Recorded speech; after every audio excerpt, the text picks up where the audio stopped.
அங்கே பண்ணாரி போயிட்டு வர்ற வழியில் பார்த்திங்கன்னா நகைப்பழம் விற்றாங்க. பார்த்திங்கன்னா இது வந்து நாட்டு ரகமாமா, சின்ன சின்னதாக இருக்குது. இன்னும் கொஞ்சம் இப்போ இதை விட டபுள் மடங்கு பெருசு பெருசாக இருந்துச்சு. அது ஹைப்ரிட் ரகம்னு சொன்னாங்க. நாங்கள் அது வேண்டான்னு சொல்லிவிட்டு இதில் வாங்கிட்டு வந்தோம். ஒரு 100 ரூபாய்க்கு 1/4 கிலோ 80 ரூபான்னாங்க. சரி ஒரு 100 ரூபாய்க்கு கொடுத்துருங்கன்னு அது வாங்கிட்டு வந்தோம். இதில் வந்து மிளகாத்தூள் உப்பு போட்டு ஒரு டப்பாவில் குளிக்க வச்சுருக்கிறேன். சாப்பிட்டா நல்லாயிருக்கும். இதெல்லாம் வந்து சீசனுக்கு தான் கிடைக்கும், வருஷத்துக்கு ஒரு ஒரு முறை தான்.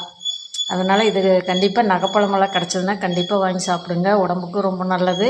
ஆனால் நிறைய சாப்பிட்டுட்டா காய்ச்சல் வந்துடும், தொண்டை கட்டிடும். அளவாக சாப்பிட்டுக்கணும்.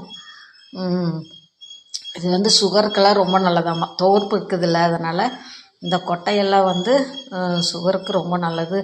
அந்த கொட்டையை பொடி பண்ணி வச்சுக்கிட்டு அதையே குடிப்பாங்களா சுகர் இருக்கிறவங்க. அப்புறம் மறுபடியும் வர்ற வழியில் பார்த்திங்கன்னா அல்வாலாம் விற்றுட்டு இருந்தாங்க.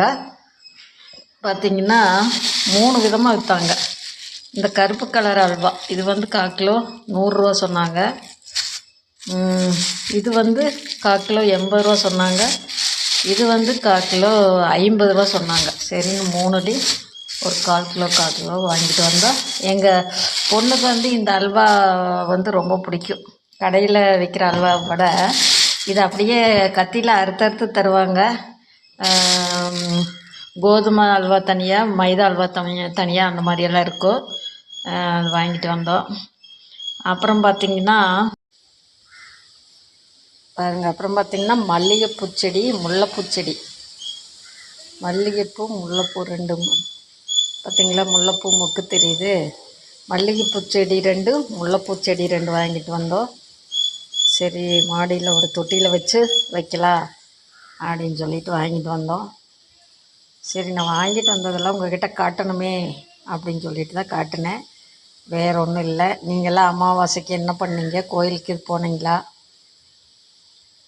முன்னோர்களுக்கு சாப்பாடு செஞ்சு மத்தியானமெல்லாம் போட்டால் நல்லதுன்னாங்க.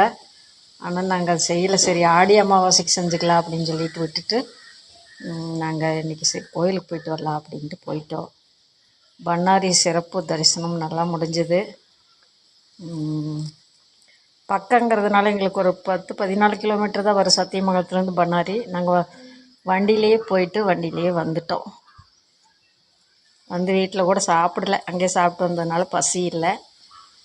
நகைப்பழத்தை மட்டும் சாப்பிட்டுட்டு உக்காந்துட்டேன். Okay bye. வந்தீங்கன்னா எங்கள் ஊர் பண்ணாரிக்கு வந்துட்டு போங்க.